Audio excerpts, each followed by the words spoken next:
I'm Opal, 27 years old, and 3 weeks ago I watched my own mother cry in a courtroom. Not because she was sorry for what happened to me, but because a judge asked her a question she couldn't answer. My sister stole my identity. She opened 7 credit cards in my name. She racked up $78,000 in debt while I was working 60-hour weeks trying to save for my first apartment. And when I found out, my parents told me to forgive her. She's family, they said. You can pay it off slowly. So I filed a police report. And at my sister's arraignment, my parents showed up to testify against me. They called me vindictive. They called me heartless. They begged the judge to let my sister go. The judge listened. Then she asked one question, just one. Before I tell you what that question was, please take a moment to like and subscribe, but only if this story resonates with you. And drop a comment. Where are you watching from, and what time is it there? Now, let me take you back 4 weeks to the morning my phone buzzed with a notification that would unravel everything I thought I knew about my family. I've always been good with numbers. It's why I became a staff accountant at a mid-sized financial firm in Phoenix. It's why I track every dollar, every purchase, every cent that leaves my checking account. And it's why, at 27, I had a credit score of 780 and a down payment saved for my first apartment. My studio was small, 400 square feet of beige carpet and a window that faced a parking lot, but it was mine. Paid for with my own money. No help from anyone. That's how it's always been. Growing up, I was the easy child. My older sister Brianna needed attention, needed reassurance, needed help. She's 4 years older than me, and somehow, she's always been the one our parents worried about. Brianna's sensitive, Mom would say. She feels things more deeply than you do, Opal. I learned early that asking for things meant taking from Brianna, so I stopped asking. I paid my own way through college, scholarships, part-time jobs, ramen noodles for dinner 3 nights a week. Brianna, Mom and Dad covered her tuition, her apartment, her car insurance until she was 25. I never complained. What was the point?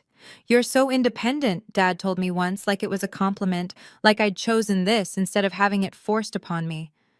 I didn't know then that my independence made me the perfect target. I didn't know that my silence, my self-sufficiency, my endless capacity to handle things alone, all of it had been noted, cataloged, weaponized. But I'm getting ahead of myself. 4 weeks ago, I still believed that family meant something, that blood was thicker than betrayal. I was about to learn how wrong I was. 2 months before everything fell apart, we had a family dinner at my parents' house. It was Brianna's idea.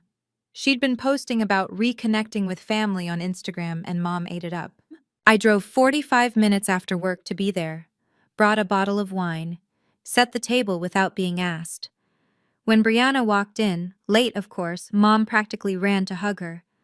"Oh my God, is that a new bag?" Mom's eyes lit up at Brianna's designer purse. I recognized it.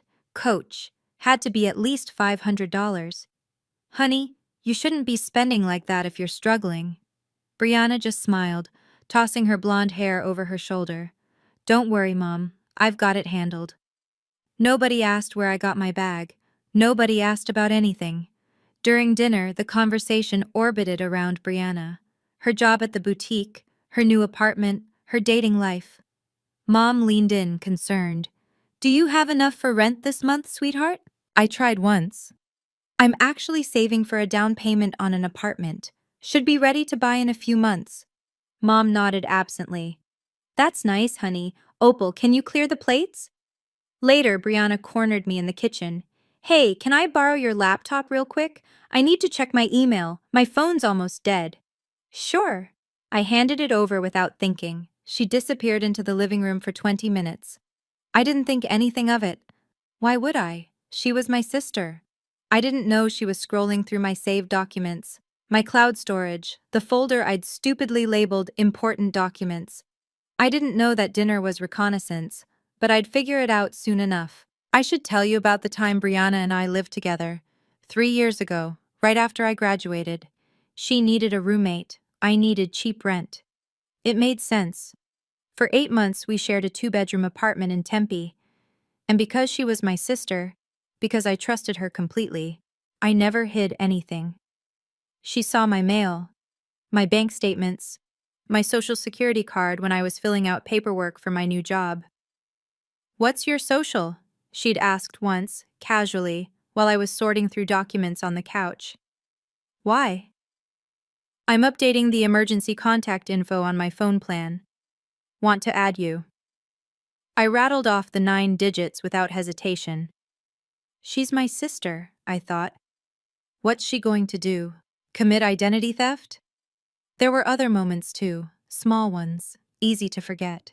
"Hey, what was our old address, the one on Mill Avenue? I need it for a background check." "What's Mom's maiden name again?" I always forget. "When's your birthday? I want to send you something." I answered every question, handed over every piece of information she asked for. Because that's what family does, right? You don't keep secrets from your own blood. I was building her a key, one piece at a time, and I didn't even know there was a lock. 3 years later, I was about to find out exactly what she'd done with all those little details, all those innocent questions. My phone was about to buzz, a notification was about to pop up, and my entire life was about to collapse like a house of cards, built on the lie that my sister would never hurt me. It was 7:42 a.m. on a Tuesday. The notification popped up while I was brushing my teeth. "Credit score alert, your score has changed." I almost ignored it. My credit score never changed. I paid everything on time, kept my utilization low, did all the boring, responsible things that nobody thanks you for. But something made me tap it. The number that loaded made me drop my toothbrush. 412. 412. That couldn't be right. 3 months ago, I was at 780. You don't drop 368 points from a late payment or a hard inquiry. That kind of drop means something catastrophic. My hands were shaking when I pulled up the full credit report. 7 credit cards I'd never opened. 2 personal loans I'd never applied for, all in my name, all maxed out or defaulted. Total debt, $78,147. I sat down on the edge of my bathtub because my legs wouldn't hold me anymore. Capital One, Discover, Chase, American Express. Names I recognized, accounts I'd never seen. The oldest one had been open for 18 months. I called the first number I could find. My voice didn't sound like mine. "There has to be a mistake. I've never opened a Capital One card in my life." The silence on the other end lasted too long. "Ma'am, we show 7 accounts under your social security number, all in good standing until 2 months ago. Would you like me to read you the billing addresses on file?" "Yes." She read an address, my parents' address. The room started spinning. "Ma'am, are you still there?" I was there. But the person I'd been 5 minutes ago, the one who believed in her family, she was already gone. 5 years. That's how long I'd been saving for a down payment. 5 years of 60-hour weeks. 5 years of saying no to vacations, no to concerts, no to the little luxuries that make life feel less like survival. I'd been pre-approved for a mortgage just last week. The real estate agent had already sent me 3 listings. One had a balcony, a real balcony, not a fire escape someone stuck a plant on. I called her that afternoon. Her voice went from warm to awkward in seconds. "Opal, I don't know how to tell you this. The lender pulled your updated credit report this morning. They've rescinded the pre-approval. There's been a mistake. I'm fixing it. I'm sorry. They won't work with a score below 620. And yours is 412. Silence. "I'm so sorry, Opal." I hung up before she could say anything else. The apartment with the balcony was gone. The future I'd been building, brick by careful brick, had crumbled overnight. Not because I made a mistake. Not because I was irresponsible. Because someone decided my future was theirs to take. I pulled up the credit card statements online, the ones I could access with enough security questions and hold times. The transactions painted a picture. Nordstrom, Sephora, a resort in Sedona, first-class airfare to Las Vegas, a spa weekend in Scottsdale. 18 months of luxury. Someone had been living very well on my name. And every single charge, every single bill, every single default, it all traced back to one IP address. My parents' house. I knew who lived there. I knew who always needed money. I knew who had asked me for my social security number 3 years ago. But I still didn't want to believe it. I spent that night on my laptop cross-referencing every transaction with every piece of evidence I could find. The timeline was damning. A charge at Nordstrom on March 15th. Brianna's Instagram post the next day. A new cashmere sweater, #treat yourself. A booking at a Sedona resort in June. Her stories from that weekend. Champagne by the pool, canyon views, living my best life. She hadn't even tried to hide it. Why would she? She never expected me to find out. But the transaction that broke something inside me was dated September 23rd, my birthday. A $3,000 charge at the Gucci store in Scottsdale. I scrolled through Brianna's Instagram until I found it. A photo from September 24th, her new designer bag gleaming in the Arizona sun. Sometimes you just have to treat yourself, the caption read. Heart emoji, shopping bag emoji, living my best life. She'd bought herself a Gucci bag on my birthday, with money attached to my name. Money I'd be legally responsible for. I sat in my car in my apartment parking lot for an hour. The engine was off, the windows were up, the Arizona heat was suffocating, but I couldn't move. Part of me wanted to be wrong. Part of me was already making excuses. Maybe she was desperate. Maybe she planned to pay it back. Maybe this was some misunderstanding I'd laugh about later. The other part looked at that Gucci bag and felt something I'd never felt toward my sister before. Rage. I had two choices: pretend I didn't see it and pay for my sister's lifestyle for the next decade, or make the call that would tear my family apart. I started the car. I drove to my parents' house. Brianna's car was in the driveway when I pulled up. Of course it was. I didn't knock. I used my key, the one Mom insisted I keep for emergencies. This felt like an emergency. She was in the living room, scrolling through her phone on the couch I'd helped my parents pick out 3 Christmases ago. She looked up when I walked in, surprised but not alarmed. Opal? What are you doing here? I didn't sit, didn't take off my shoes, just stood in the doorway and asked the question that had been burning a hole in my chest for the past 6 hours. Brianna, did you open credit cards in my name? Her face went through 3 expressions in 2 seconds. Confusion, recognition, practiced innocence. What? That's insane. Why would I do that? The IP address is this house. The billing address is this house. The purchases match your Instagram posts.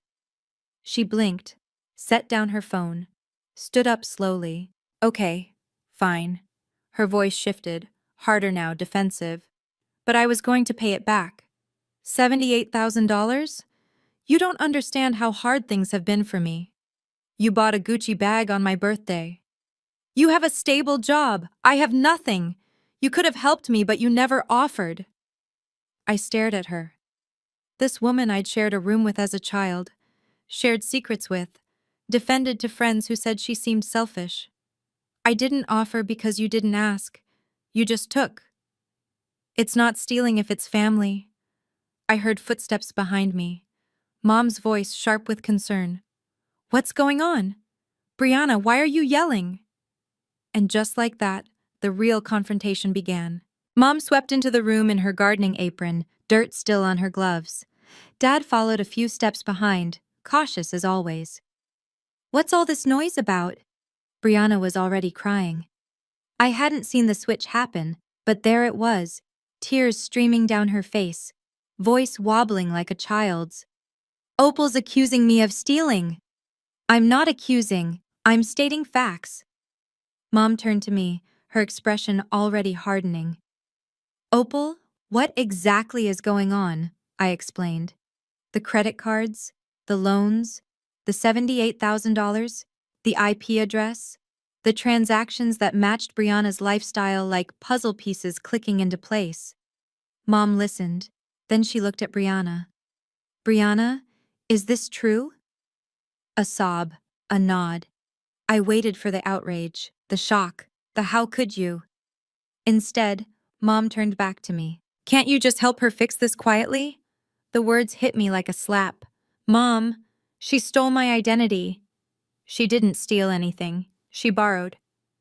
Without my permission. For 18 months. She's your sister. She ruined my credit. I lost my apartment. Credit can be fixed. There will be other apartments. I looked at Dad. He was standing in the corner, arms crossed, staring at a point on the wall somewhere above my head. Dad? He flinched, didn't meet my eyes. Your mother's right, Opal. We should handle this as a family. No need to make it bigger than it is. Brianna sniffled from the couch. Mom went to sit beside her, rubbing her back. I stood alone in my parents' living room, watching them comfort my sister. The thief. The one who'd spent 18 months living off my name. And I realized I'd never been part of this family at all. I tried one last time. I owed myself that much. Fine, I said. You don't want me to go to the police, then help me fix this. Mom looked up from comforting Brianna. How? A payment plan. You, Dad, and Brianna sign something official. A repayment agreement. We get it notarized. Brianna pays back the money over time. I don't press charges. It was more than fair. It was generous. We don't have that kind of money, Mom said. I'm not asking for a lump sum. I'm asking for accountability. Brianna's tears had stopped. She was watching me now with something cold in her eyes. I can't sign anything legal, she said. What if I can't make the payments? You'd sue me? You already owe me $78,000. I'm trying to keep this out of court. Silence. Dad shifted his weight. Mom's hand stilled on Brianna's back. So your solution, I said slowly, is that I pay for Brianna's crimes, out of my own pocket, for the next decade. Mom sighed like I was being dramatic. You'll figure it out, Opal. You always do. Those 6 words, you'll figure it out. You always do. The mantra of my entire childhood, the excuse they'd used every time they chose Brianna over me. The reason I'd spent my whole life being self-sufficient. Because I knew, even as a kid, that no one was coming to save me. I looked at my mother, at my father who still wouldn't meet my eyes, at my sister, already checking her phone like this conversation was boring her. And I made my decision. You're right, I said, picking up my keys.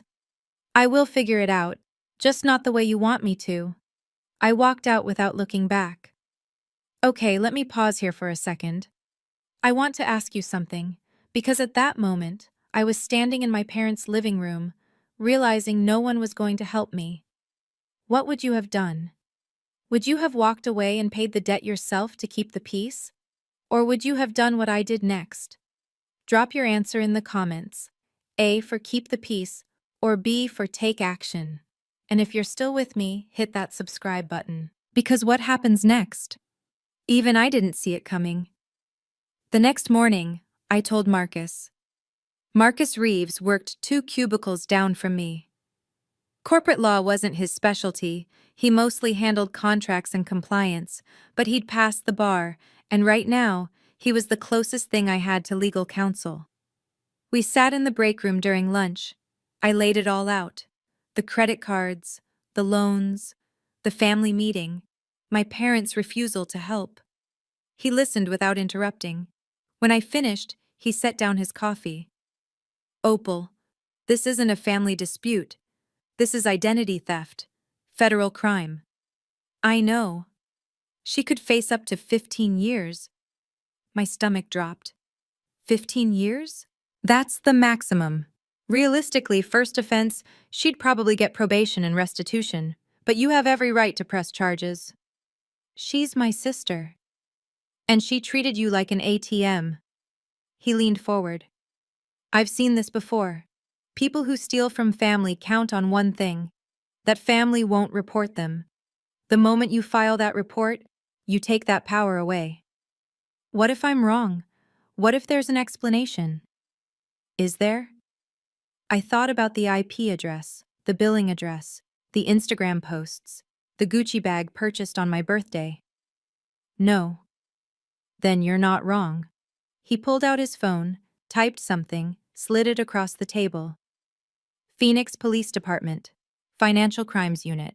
And you'll want to file an FTC complaint too. They handle identity theft. I stared at the number. Everything you need is already in writing, Marcus said. The credit reports, the IP address, the transaction history. The police will subpoena the rest. You don't have to prove anything yourself. I saved the number.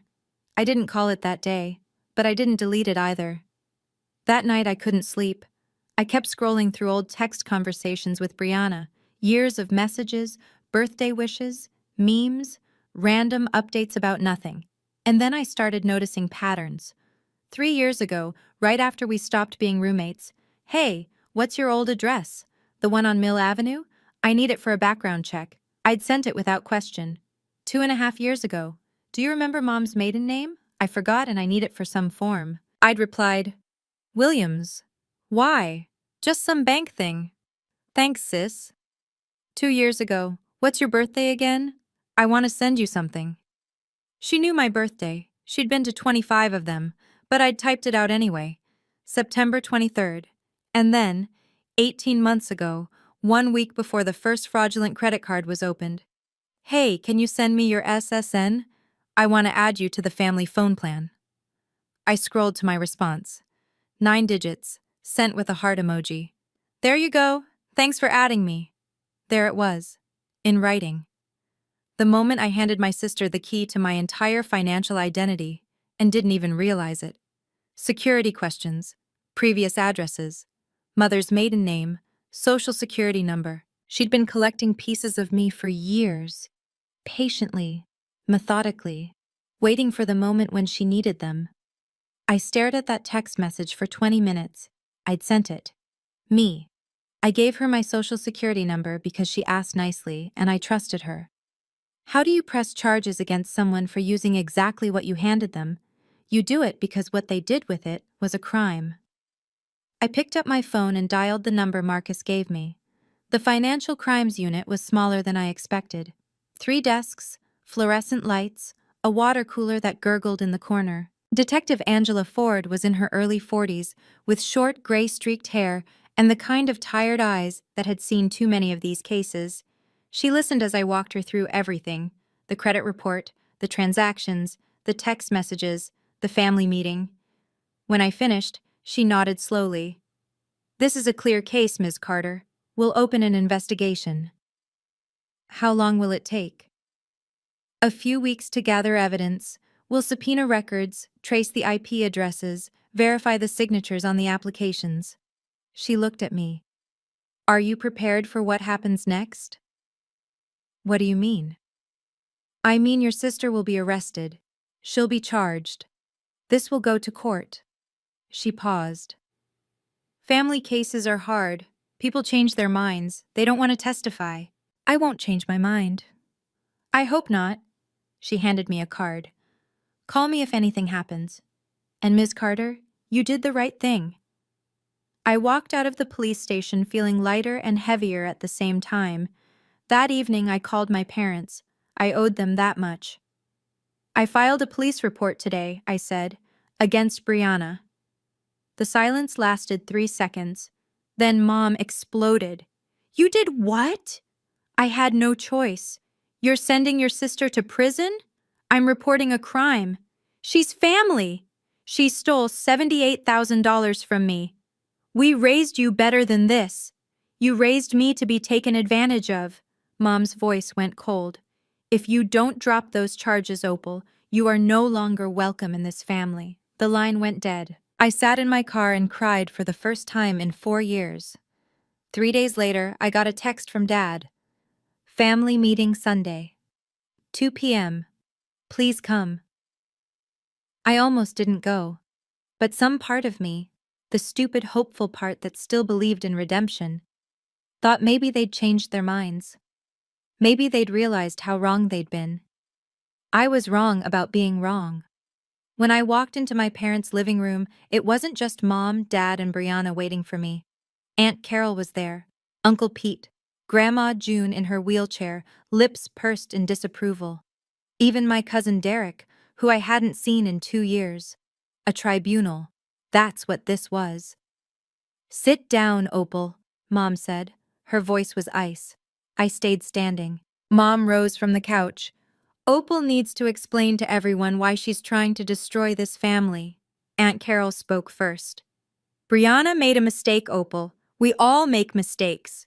Uncle Pete, "You're going to ruin her life over money? Money can be replaced." Grandma June, shaking her head.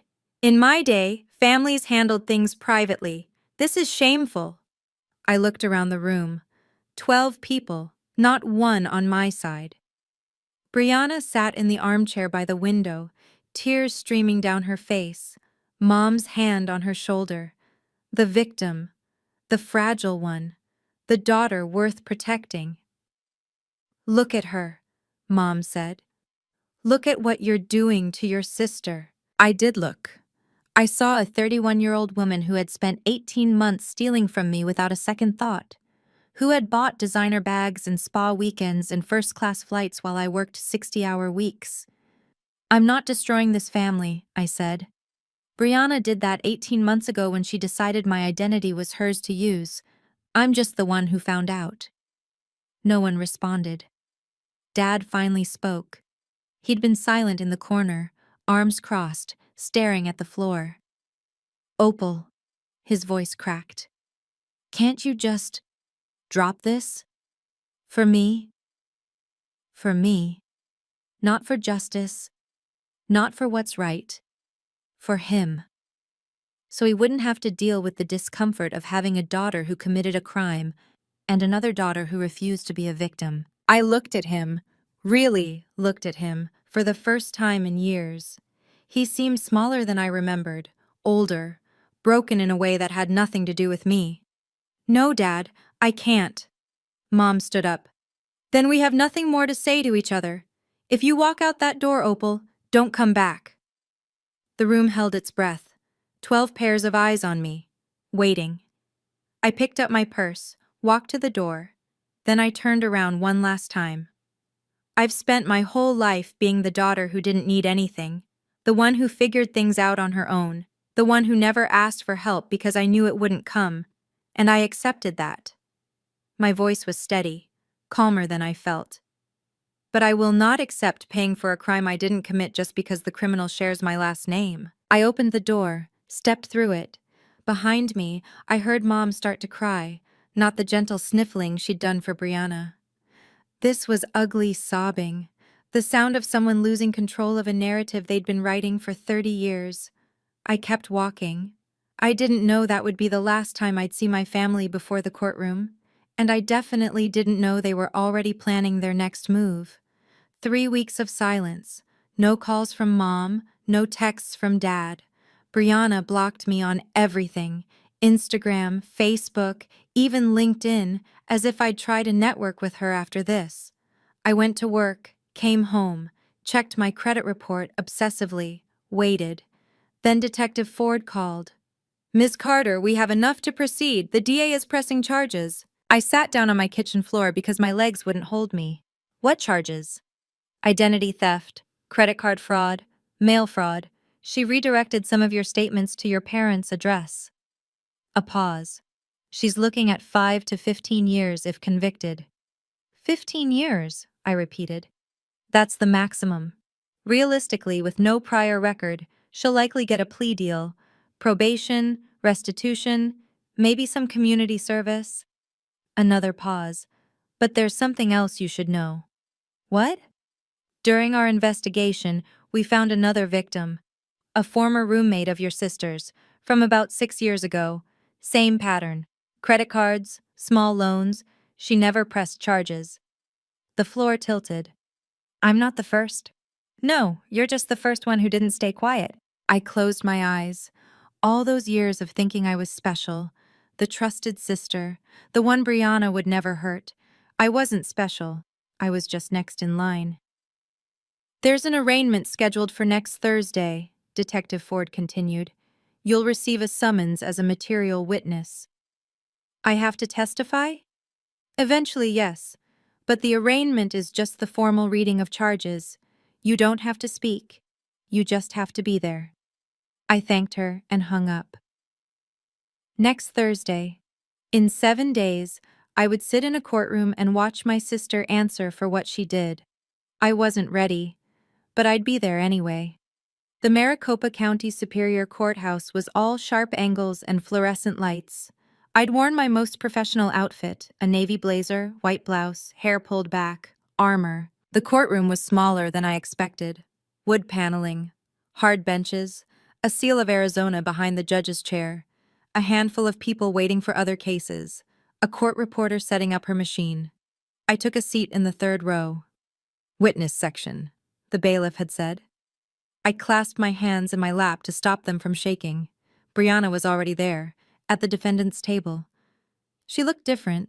No makeup, hair limp, wearing a gray cardigan instead of her usual designer pieces. Her lawyer, a thin man with silver hair, was whispering something in her ear. She didn't look at me. I stared at the back of her head and waited. Then the doors opened. I turned, expecting another stranger, another case.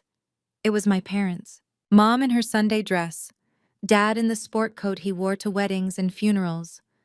They walked down the center aisle, and for one moment, one stupid, desperate moment, I thought they'd come for me. They walked right past my row. They sat down directly behind Brianna. Mom reached forward and squeezed Brianna's shoulder. Dad nodded at her lawyer. My mother turned her head. Our eyes met. Her expression was stone. All rise, the bailiff called. The Honorable Patricia Coleman presiding. The judge entered, a black woman in her late 50s, glasses perched on her nose, moving with the efficiency of someone who'd seen 1,000 cases just like this one. But she hadn't seen this one yet. She didn't know what my parents were about to do, neither did I. The arraignment began routinely. Charges were read. Brianna pleaded not guilty, her voice small and trembling. Bail was discussed. Then her lawyer stood. Your Honor, we have 2 character witnesses who would like to speak on behalf of the defendant, her parents, Richard and Linda Carter. Judge Coleman glanced at the prosecution. Any objection? No, Your Honor. Very well. Mrs. Carter, please take the stand. Mom walked to the witness box like she was approaching an altar. She placed her hand on the Bible, swore to tell the truth. Then she looked at me. My daughter Brianna made a mistake, she began. She's not a criminal. She's a good girl who got in over her head. The prosecutor stayed silent. This was an arraignment, not a trial. Character statements were unusual but not prohibited. And Opal? Mom continued, her voice hardening. Opal has always been jealous of her sister. She's vindictive. She's always held grudges. I stopped breathing. Opal is using this situation to destroy our family. Over money. Mom's voice cracked. My daughter Brianna doesn't deserve to have her life ruined because her sister is bitter and resentful. Dad took the stand next. His testimony was shorter, but no less devastating. Brianna was going to pay it back, he said. She told us so. Opal never gave her a chance. She went straight to the police without even talking to us first. That was a lie. I had talked to them. I had begged for a payment plan, but I couldn't speak. Witnesses don't get to interrupt. I sat in that courtroom, my parents' words hanging in the air like poison, and felt every eye turn toward me. The vindictive daughter, the family destroyer, the victim no one believed. Let me pause here. I need you to really hear what just happened. My mother stood in front of a judge, under oath, and called me vindictive. For reporting a crime committed against me, for $78,000 I didn't spend. My own mother. If you've ever felt betrayed by someone who was supposed to protect you, you know this feeling. Let me know in the comments. Have you ever been in a situation where your family chose the wrong side? I want to hear your story. And stay with me, because what the judge said next changed everything. Judge Coleman had been silent throughout my parents' testimonies. She hadn't interrupted, hadn't raised an eyebrow, hadn't given any indication of what she was thinking. Now, as Dad stepped down from the witness stand, she adjusted her glasses and looked at the documents in front of her, taking her time. The courtroom was so quiet I could hear the air conditioning humming. "Mr. and Mrs. Carter," she said finally, "please remain standing." My parents exchanged a glance. Dad's hand found Mom's. "I've heard your testimony." Judge Coleman's voice was measured, almost conversational. "You believe your daughter Brianna made a mistake and deserves leniency. You believe your daughter Opal is acting out of vindictiveness rather than legitimate grievance." Mom nodded eagerly. "Yes, Your Honor, that's exactly—" I wasn't finished. Mom's mouth closed. Judge Coleman looked down at the file again. I could see the credit reports in there, the transaction records, the evidence Detective Ford had compiled. "I see here that 7 credit cards were opened fraudulently, 2 personal loans, total debt of approximately $78,000. She looked up. "All in your daughter Opal's name, all traced to your home address." "Brianna was going through a hard time," Mom started. "I didn't ask a question, Mrs. Carter." Silence.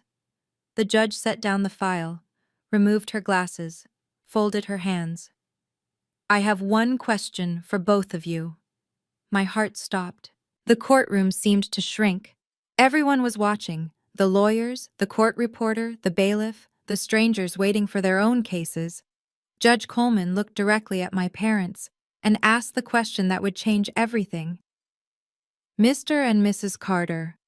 Judge Coleman's voice was calm, almost gentle, like a doctor about to deliver a diagnosis. "If you believe your daughter Opal is being vindictive for reporting this crime, if you believe she should have handled this privately, within the family, I need to ask you something." The courtroom held its breath.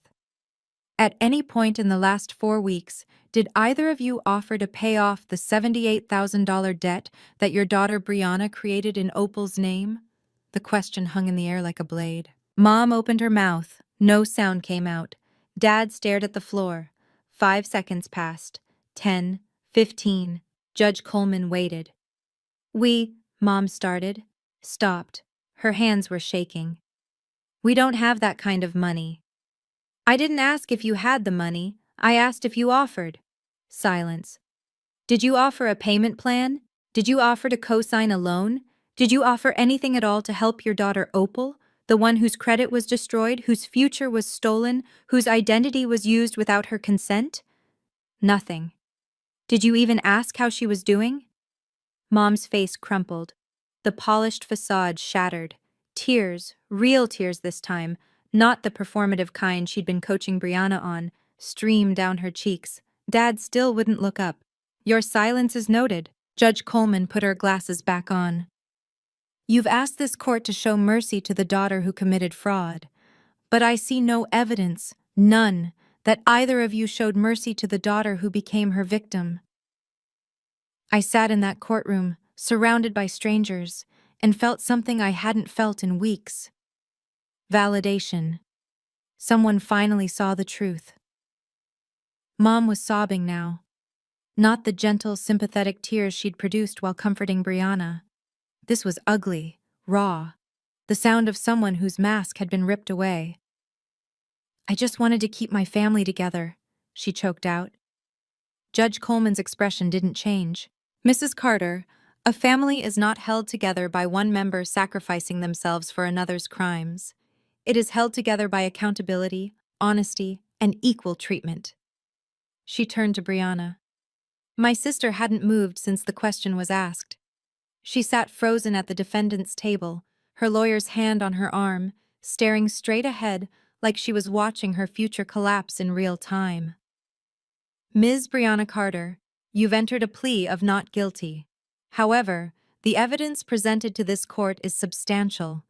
Credit card applications traced to your residence, transaction records matching your social media activity, text messages requesting sensitive personal information from the victim." Brianna's lawyer started to speak. Judge Coleman held up a hand. "I am setting this case for trial.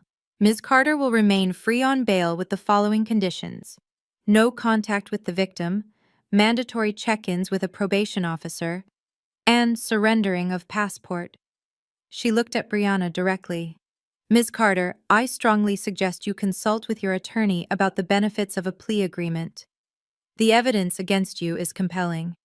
The gavel came down. This court will reconvene in 6 weeks. As the bailiff called the next case, Brianna finally turned around. She looked at me, not with remorse, not with shame, with hatred. Pure, undiluted hatred. And I realized something. My sister wasn't sorry for what she'd done. She was sorry she got caught. That was the moment I stopped grieving the relationship we used to have, because that relationship had never really existed. 6 weeks later, Brianna took the plea deal. I wasn't there for the sentencing. My lawyer said I didn't need to be, but Detective Ford called me afterward with the details.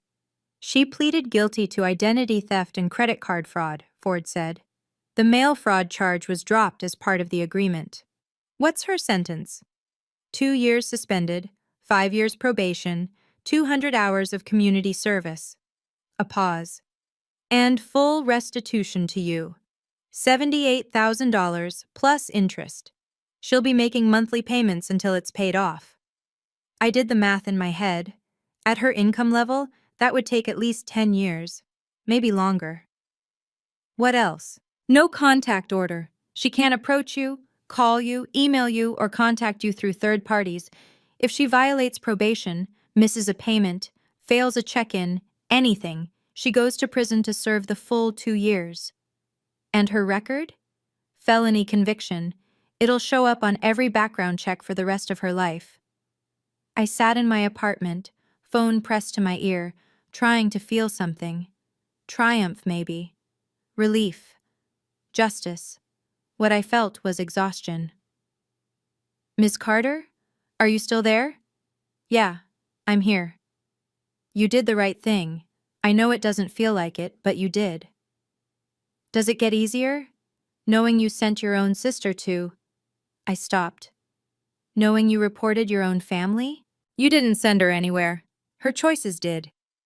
Detective Ford's voice softened. Take care of yourself, Ms. Carter. You've earned it. She hung up. I looked around my small studio apartment. The same 400 square feet of beige carpet, the same window facing the parking lot. But something was different now. I was different. 3 days after the sentencing, Dad called. I almost didn't answer. But something, curiosity maybe, or that stubborn hope I couldn't quite kill, made me pick up. Opal. His voice was tired, older than I remembered. Can we talk? Just the two of us. Know your mother. We met at a coffee shop halfway between our houses, neutral territory. He looked smaller in person, deflated, like someone had let the air out of him. I'm not here to apologize for your mother, he said, staring at his untouched coffee. She's not ready for that. Maybe she never will be. Then why are you here? He finally looked at me. Because I should have said something, at the house, at the court. He swallowed.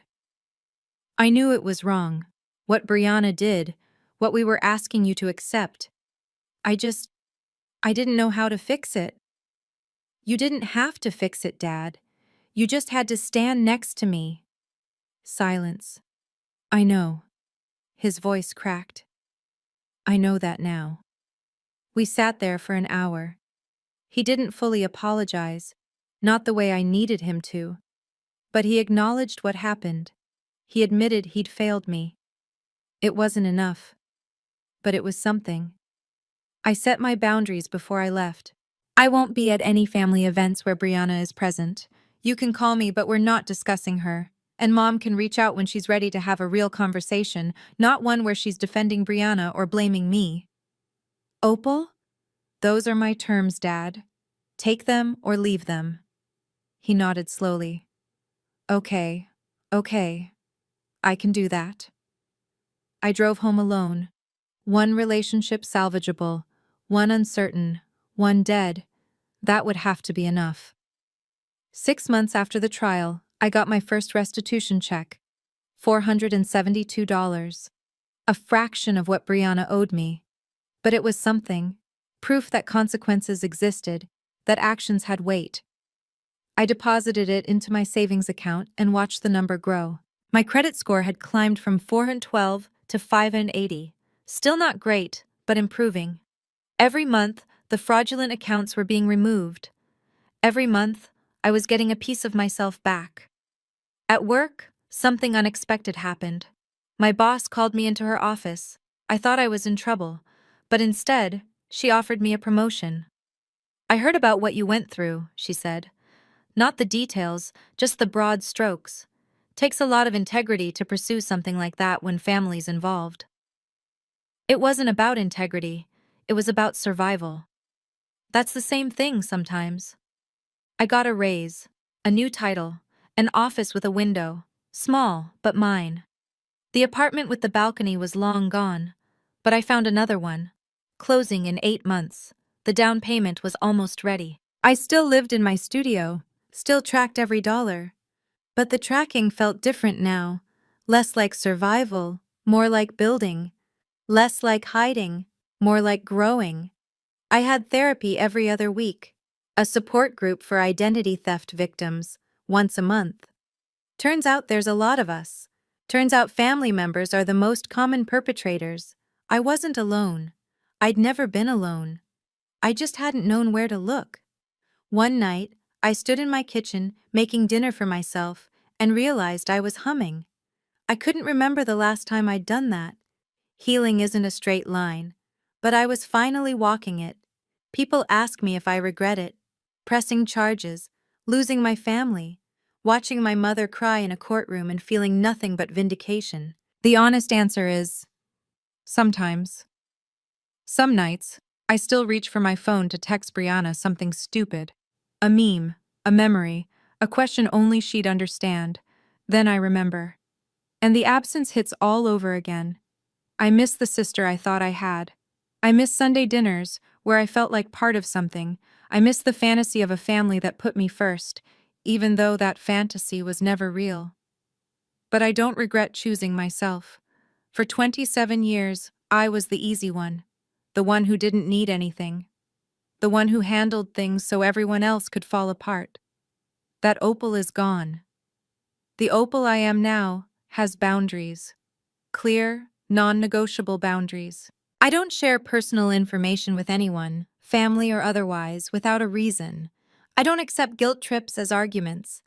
I don't sacrifice my well-being so other people can avoid discomfort. And I don't confuse love with tolerance for mistreatment. My mother said I destroyed our family. Maybe she's right. But here's what I've learned. If a family only stays together when one person agrees to be destroyed, then it was never really a family. It was a system. And I was the load-bearing wall. The moment I stopped carrying, the whole thing collapsed.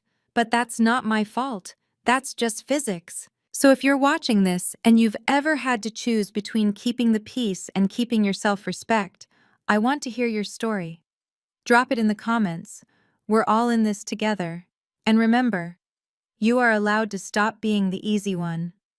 Before I go, I want to share something I learned in therapy. My therapist asked me once why I thought Brianna did what she did. I said she was selfish, greedy, a bad person. She shook her head. Your sister isn't evil. She's broken in a specific way. Here's what I've come to understand. Brianna was the golden child who never developed her own identity.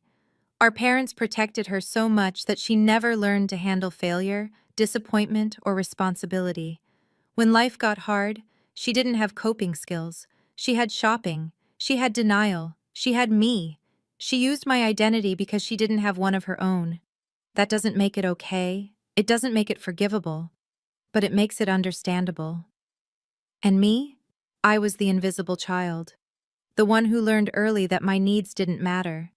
That asking for help was pointless, that independence was the price of survival. I gave Brianna my social security number because I never learned that I had the right to say no, even to family, especially to family. So here's what I want you to take from my story. First, trust is earned, not automatic. Blood doesn't equal safety.